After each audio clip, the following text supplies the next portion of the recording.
তমসাকে অপমান করায় সকলের সামনে পৃথাকে চড় মারল ধরিত্রী। ধারাবাহিকে শুরুতেই দেখা যাচ্ছে তমসা সকলকে বলছে চিন্টু নস্করের মতো খারাপ এবং ক্রিমিনাল কিন্তু নার্সিংহোমে চাকরি পেয়েছিল, সেই লোকটা খুন হলো তাই নিয়ে তারা খুব চিন্তিত। কিন্তু সেই পরিবারের লোকজনগুলোর সেই ডাক্তারের খুন হওয়াটা নিয়ে একটুও কপালে ভাঁজ পড়ল না। সানাই বাজিয়ে লোক ডেকে ব্যালে ডান্স করে সেলিব্রেট করছে, ধর্মে সইবে না কিংবা কর্মেও সইবে না, এই বলে তো ওখান থেকে চলে যায়। সোমদত্ত তখন ধরিত্রীকে বলছে, আমি বলছি দিদি, ওই মেয়েটা না কোনো উদ্দেশ্য নিয়েই এ বাড়িতে এসেছে, রাদার ও কোনো মিশনে এসেছে। এই বলে তো তিলোত্তমার বাড়িতে ফোন করে। তিলোত্তমার ঠাম্মি ফোনটা তুলতেই সোমদত্তা বলছে, আমি সোমদত্তা বলছি। ওদিকে তিলোত্তমার ঠাম্মি তখন বলছে, আমি তিলোত্তমার ঠাম্মি বলছি। সোমদত্ত তখন বলছিলাম আপনার নাতনি নাচ করতে পারে না তাই না? ঠাম্মি তখন বলছে না, কিন্তু খুব ভালো গান করে রবীন্দ্রসঙ্গীত। সোমদত্ত তখন বলছে, আপনার প্রিয় গান কি? ঠাম্মি তখন বলছে, তাই তোমার আনন্দ আমার পর, আর তুমি রবে নীরবে, আর মোমো চিত্তে নিতে নিতে, সব কটা গানও খুব ভালো গায়। সোমদত্ত তখন বলছে, থ্যাংক ইউ, আমরা আপনার নাতনিকে পৌঁছে দিতে দিরাগমনে যাব। ঠাম্মি তখন বলছে, সে কি খুশাশুড়ি মা কি দিরাগমনে আসে নাকি? সোমদত্ত তখন বলছে, না পৌঁছে দিয়ে আসবো আর এক কলি গানও শুনে আসবো। এই বলে তো ফোনটা কেটে দেয়। এদিকে দরজার আড়াল থেকে তো দাঁড়িয়ে দাঁড়িয়ে তমাশা সবটা শোনে। অন্যদিকে দেখা যায় ডক্টর প্রতাপ তো সেই ভদ্রলোক আর মহিলাকে নিয়ে আসে যারা তিলোত্তমার মা বাবা সেজে এসেছিল। ভেতরে এসেই অনেকগুলো ছবি দিয়ে বলছে, আপনার মেয়ে কোনটা দেখান। লোকটা তখন তমসার ফটোটা দেখায়। প্রতাপ তখন মনে মনে বলছে, তাহলে এটাই তিলোত্তমা, তাহলে ব্যানার্জি বাড়ির বউকে দেখতে হয়, আসলটা কে আর সত্যিটা বা কি। এই চেহারার সঙ্গে যদি ওই চেহারা মিলে যায়, তখনই সেই লোকটি বলছে, আমার মেয়ে কোথায়? বলে তো প্রতাপের কলারটা চেপে ধরে। প্রতাপ তখন ঠেলে দিয়ে ওখান থেকে চলে যায়। বাইরে এসেই তো অর্ণবকে বলছে, শাড়িটা? অর্ণব তখন বলছে, টেবিলে রেখে দিয়েছি, আর টাকাটা ডয়ারে, এই নিন চাবিটা। প্রতাপ তখন চাবিটা নিয়ে বলছে, এই অর্ণব, একটা বিষয় কিন্তু ক্লিয়ার হয়ে গেছে, যেই ছবিটা দেখিয়েছে সেটাই তিলোত্তমা। অর্ণব তখন বলছে, আমি দেখবো। প্রতাপ তখন বলছে, দেখো যাও। অর্ণব তো তখন ওখান থেকে চলে যায় আর ভেতরে এসে ছবিটা নিয়ে বলছে, এই তো তিলোত্তমা মুখার্জি। এই লোকটা তখন অর্ণবের হাত থেকে ছবিটা কেড়ে নিয়ে বলছে, আমার ছবিতে হাত দেবেন না। অর্ণব তখন মনে মনে বলছে, ফেঁসে গেছেন ডক্টর প্রতাপ। এই বলে তো ওখান থেকে চলে যায়। এদিকে তখন শম্ভু একা একা বলছে, বিচার হবে, খেলা ঘুরে গেছে। এই বলে তো ডক্টর প্রতাপের ঘরে ঢুকে তমসার শাড়িটা পাল্টাপাল্টি করে নিয়ে ওখান থেকে পালিয়ে যায়। তখনই অর্ণব খগেন মল্লিককে নিয়ে কেবিনের ভেতরে এসে বলছে, স্যার শাড়িটা। খগেন মল্লিক তখন বলছে, এতেই রক্ত পড়েছিল, এটাই ফরেন্সিকে যাবে? অর্ণব তখন বলছে, হ্যাঁ স্যার। এই বলে তো দুজনে ওখান থেকে চলে যায়। শম্ভু তো তখন আড়াল থেকে দাঁড়িয়ে তমসাকে বলছে, শাড়িটা পাল্টে দিয়েছি। তমসা তখন বলছে, ধন্যবাদ বলে ছোট করব না, তিলোত্তমার ওপর পাশবিক অত্যাচার হয়েছে, ও এখন কোমাতে আছে, আপ্রাণ লড়ছি আমরা, তিলোত্তমার সঙ্গে লড়ছি, ওর শ্বশুর বাড়ির সঙ্গে লড়ছি, চিন্টুকে দিয়ে কাউন্টডাউন শুরু করেছি, ডক্টর প্রতাপ সেনকে দিয়ে শেষ করব। সেদিন রাতে বৃষ্টির জলে তিলোত্তমার রক্ত ধুয়ে গেছিল, সেটা বিফলে যাবে না। এই বলে তো ফোনটা কেটে দেয়। অন্যদিকে দেখা যায় তিলোত্তমা তো রেসপন্স করে।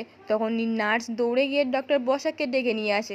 ডক্টর বসাক তখন দেখে বলছে, না বাঁচানো যাবে না বলে মনে হয়, অত উপর থেকে পড়েছে, তারপর মার খেয়েছে, তারপর বাসবিক অত্যাচার, বেঁচে ফিরলেও ও বাঁচতে পারবে না, ক্ষমা করো তিলোত্তমা।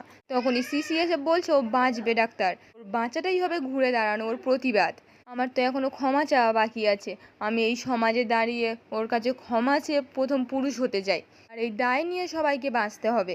অন্যদিকে দেখা যায় আবির তো ধরিত্রীর হাতে টাকাটা দিয়ে বলছে, এই ব্যাগটা রাখো, 2.5 কোটি টাকা আছে। ধরিত্রী তখন নিয়ে যাচ্ছিল, তখনই তমসা সামনে এসে দাঁড়ায়। ধরিত্রী তখন তমসাকে বলছে, এই ব্যাগটা আলেখ্যর আলমারিতে লক করে রাখো। তমসা তখন বলছে, কি আছে এই ব্যাগে? তখনই পৃথা এসে তমসাকে বলছে, তোমার জানার কি আছে, ব্যাগটা তুলে রাখো। ধরিত্রী তখন বলছে, ওকে বলতে অসুবিধা কি আছে, আলেখ্যর বউও, এতে নার্সিংহোমের থেকে টাকা এসেছে।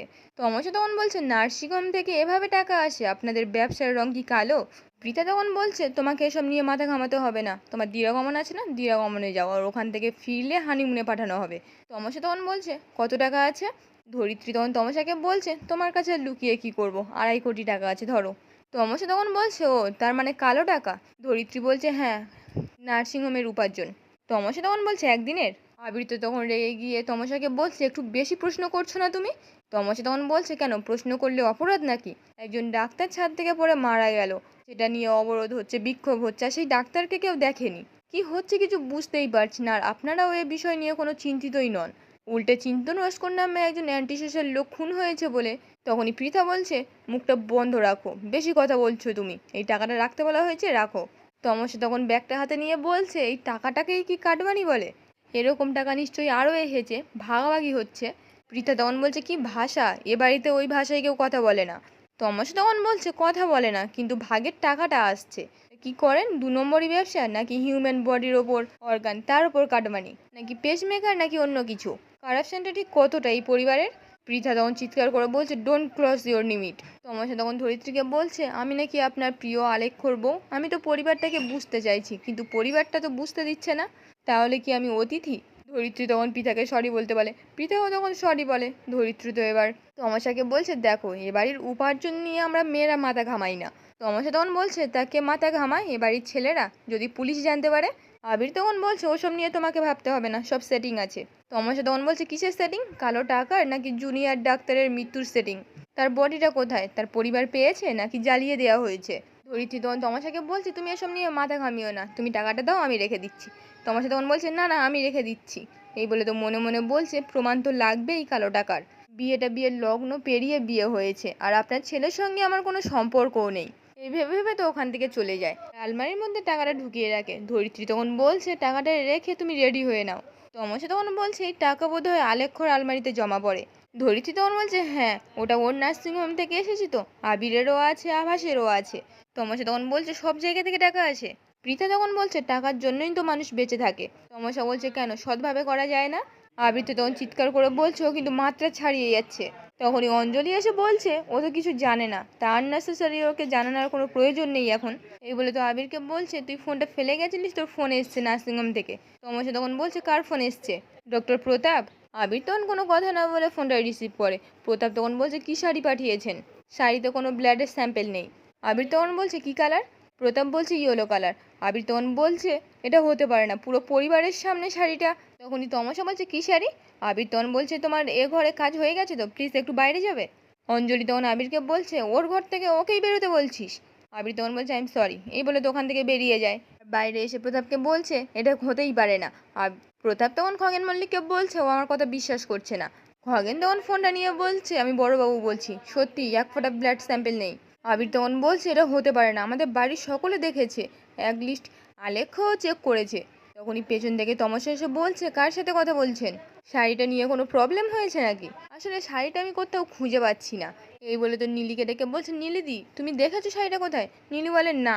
তমাশা তখন বলছে তাহলে শাড়িটা গেল কোথায়? আজকের পর্বটি এখানেই শেষ হয়ে যায়। কেমন লাগলো কমেন্টে জানাতে ভুলবেন না।